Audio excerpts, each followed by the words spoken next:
LoreWarrior Armour. Thor Artillery Vehicle. Overview. Speed and aggression were central to the SLDF's fighting doctrine, countering the abilities of their opponents technologically and tactically. On the fluid battlefields of the 27th and 28th centuries, bringing firepower to bear quickly and efficiently was a key part of this, and while mechs and armour were effective fighting tools, they lacked the range and raw firepower that emplacement-based weaponry could provide. Traditional mobile artillery was too slow to meet the SLDF's demands, and so the Quartermaster Command commissioned a fighting platform that could move artillery to where it was needed in a timely manner and could also redeploy quickly to avoid enemy counter-battery fire. More than a dozen designs were put forward and several manufactured as prototypes to be tested in battlefield conditions. The winning candidate was the Thor artillery carrier, the only one of the finalists to achieve the speed required by the SLDF brief. While not as heavily armoured as other designs nor as well equipped for self-defence, or as capable in rough terrain, it could keep up with the leading SLDF units and support their operations. The design entered service in 2680 and remained a staple of the League's forces until the Kerensky Exodus. Capabilities. While the armour coverage of the Thor isn't exceptional for its weight, though the ferrofibrous compound offers above average protection, a combination of speed and agility safeguard the vehicle. As well as being capable of speeds of over 80 km per hour, the SLDF mandated speed at the time, the Thor can be underway within 30 seconds of firing its massive Thumper Cannon, a significant improvement over other field artillery pieces that need minutes or in some cases hours of preparation time, thus making counter-battery fire against them difficult.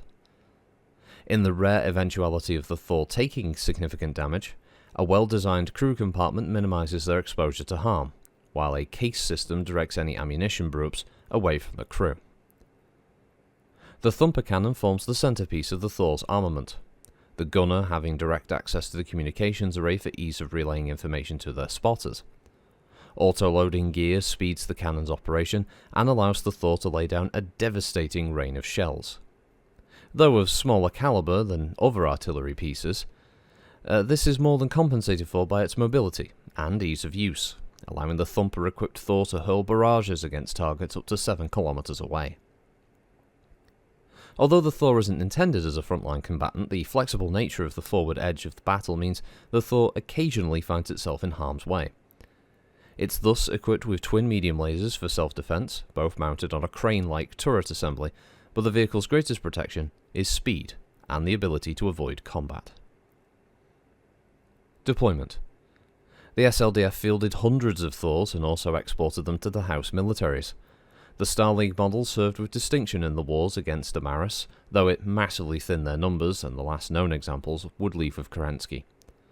The models employed by the Great Houses were likewise culled by the Succession Wars, and by the end of the Second Succession War, it had largely disappeared from Inner Sphere militaries. Variants. A considerable stockpile of SLDF materiel came into Comstar's hands after the collapse of the Star League, and among that equipment were examples of the Thor. These remained hidden for centuries, but played a role in the battles on Tukid that halted the clan invasion.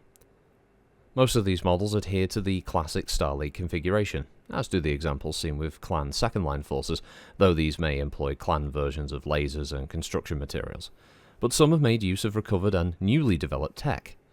The most significant of these builds on the advanced communications gear of the Thor, and it removes the turret using the mass freed up to install a C3I system. This allows the Thor and its teammates, spotter vehicles and other Thors to share their targeting information directly from their fire control systems, resulting in a vastly enhanced fire coordination, and more importantly, accuracy. Notable crews. Adept James Larson. During the battles for control of Spanak and Luk on Tukid, Adept Larson and his Thor crew played a significant role against the Ghost Bears, employing their range of main gun to harass clan supply caches and assembly points with relative ease. Larson received a commendation for this contribution, and later went on to serve on Shula and Huntress, witnessing the Great Refusal with his colleagues in the 91st Division. Ah yes, the rather unusual Thor Artillery Vehicle, or TAV. It's 55 tons, although you'd think it would weigh a lot more, but no, it's actually not too bad weight-wise. It looks friggin' weird. The idea of the 2 medium lasers actually being on the little turret bit is a bit weird. The crane. It moves 5 and 8, cruise and flank speed. Has 10 heat sinks. And it's got a 15-ton Thumper artillery piece welded onto the front there, as you can see. And yeah, it's got the 2 medium lasers in case, and it's got 40 artillery shells, so 40 rounds of fire. It's pretty deadly, and I'm sure many people in the past have employed quite a few of these on the tabletop to harass their friends or opponents in some kind of tournament or little event going on. Weird little vehicle. And a tricky little miniature. I remember painting, seeing a friend of my brother's bring one of those down. So it's been painted. Looked kind of cool, but yeah, it's an odd looking spud of a vehicle. But yeah, it's different. I don't mind wheeled vehicles in Battletech. You don't see them very often. It's mostly like tracked or hover ones. But when you do see the wheeled vehicles, it's pretty cool. So thanks for listening, everybody. Hope you have a good week, and we'll see you next time. Bye bye.